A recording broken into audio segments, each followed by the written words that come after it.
Welcome to Shiny New Clients, the marketing podcast that helps you attract shiny new clients to your business. We'll talk about social media, what makes people buy, how to go viral, and marketing psychology, all in 20 minutes or less. Whether you're a coach, a stylist, or a wedding planner, if you've got a service-based business to sell, this is the show you need to fill your calendar. I'm Jenna Warriner, your new marketing coach, and this is Shiny New Clients. When you change the way you look at things, the things you look at change. Wayne Dyer said that. I don't know much about that guy. Or you know what? To be honest, I don't know anything about that guy, but I do love that quote. Today, let's change the way you look at money, or at the very least, become aware of the way you look at money. I just started taking beginner watercolor classes. I know I am not a super visually artistic person. I have no painting skills, but a past Magic Marketing Machine member was hosting these virtual painting classes. And I was like, hey, that sounds like a fun way to send Thursday afternoons. So my friend and I joined. Here's why that matters. I had the strangest experience. Actually, you know what? Not strange, just open and honest, which I think we're not used to having open and honest interactions with strangers. But I went to a fancy art supply store. This was not your average Michael's. This was like a professional level artist supply store. And I had no idea what I was looking for. There was a list of supplies that I needed, and I didn't know what any of them were or where to find them or whatever. So I went up to the person working the till, and it was a young woman. I have no idea how old she was. I'm going to say early 20s, like late teens, early 20s. And she was super sweet. And she walked me around the store and showed me everything and my options for everything.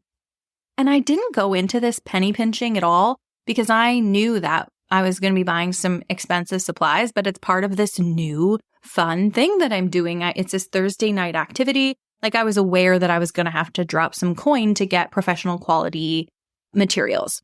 And I might have made a few mentions of it. Like at one point she showed me something and I said, I can just buy the cheapest version of this. It's not really a big deal. So I don't know that I embedded in her that I was penny pinching. I just don't need a fancy tray. I just need a cheap tray for my paint. You know what I mean? It's not going to make a huge difference for me because I don't even know what I'm doing. We spent time walking around the store, testing pencils and choosing paintbrushes and buying paints. We spent maybe, let's say 10 minutes together and she helped me choose what I needed. And then we got up to the till and I went to pay and she looked at what I had and she made a face like, oh no. And she said, hey, this is going to be expensive. I'm thinking, yeah, okay. I foresaw that. And also what a strange thing to say, but she works there. It's not like she's making a percentage of what she sells or anything. She's like, this is going to be expensive. And I was like, yeah, that's okay.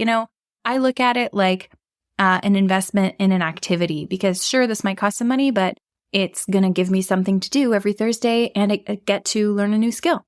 And she says to me, I'm one of those people that lives paycheck to paycheck. And then I also want to buy stuff because I want stuff. And then I spend money on stuff and then don't have money. So when I see people spending money like this, I'm like, oh, that's a lot of money. And I was like, oh, okay. Interesting. And then she's offered me a discount. She's like, are you taking a class? I was like, yeah, I'm taking a class. She's like, well, what class? And I told her about it. She said, okay, I'm going to say that you're taking a class because if you're taking a class, you get 20% off. And I was like, okay, well, thanks. I'll take the 20% off. Great. And she rings up the total and it's something around $180 or something. And she goes, I was buying supplies for me and my friend. Just that's why it was so much. And she goes, oh, I'm sorry. I tried. It's still a lot of money. And I'm standing there I'm privileged. I'm blessed. I have a healthy business. $180 is easy for me, but that's completely relative. Because $180 isn't easy for her. Now, here's where money mindset comes in. I am her ideal customer in this moment.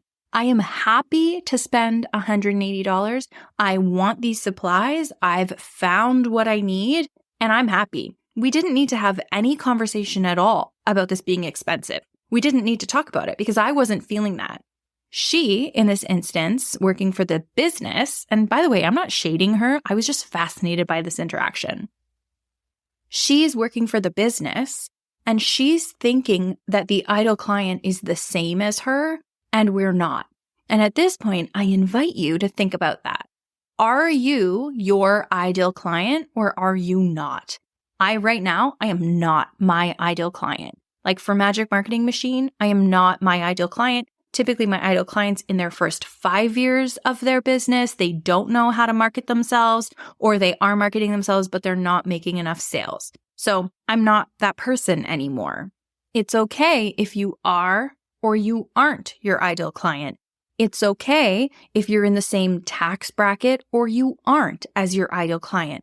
But I want you to be cognizant of putting your own beliefs and worries and fears about money onto your ideal client. Because if this person hadn't been thinking about her own money insecurities while serving me, she could have upsold me. She could have sold me the store. If she at this moment told me that I needed an easel to put my art on and then a frame to frame my final project, I would have been like, yeah, okay, if that's what I need. Okay, well, maybe I wouldn't. I'm not expecting my art to be good enough to frame, honestly. But if she'd have told me that, maybe there would have been an opportunity. If she'd have told me about another painting class in town that maybe she was hosting or whatever, maybe I wanted to take that. Like she could have sold me more and I would have been happy to pay for it. I would have been happy to give the organization more money because we are not the same person in the same situation looking for the same thing with the same financial situation. Okay? Again, neither are wrong. But it's so fascinating. Don't you think it's fascinating how the way we look at money can change how much we're making, can change how we're talking to our clients, and can impact if we're asking for more or less from them? Fascinating. If you're into money mindset, like this is obviously not my specialty, but I highly recommend Denise Duffield Thomas's book, Get Rich, Lucky Bitch. I've listened to it multiple times. She has a few different books. They're all about money mindset. She explains it as money mindset for practical Virgos. So it's not super, super woo. Sometimes when you learn about money mindset, it can be from a very woo, very spiritual, energetic place. And sometimes it can lean a little bit more toward practical application, similar to this example I'm making in today's podcast. So that's it for today. I just wanted to share this really fascinating situation with you in hopes that maybe it opens your awareness to where your own money mindset is possibly getting in your way or possibly serving you. Think about that, and I'll see you next week.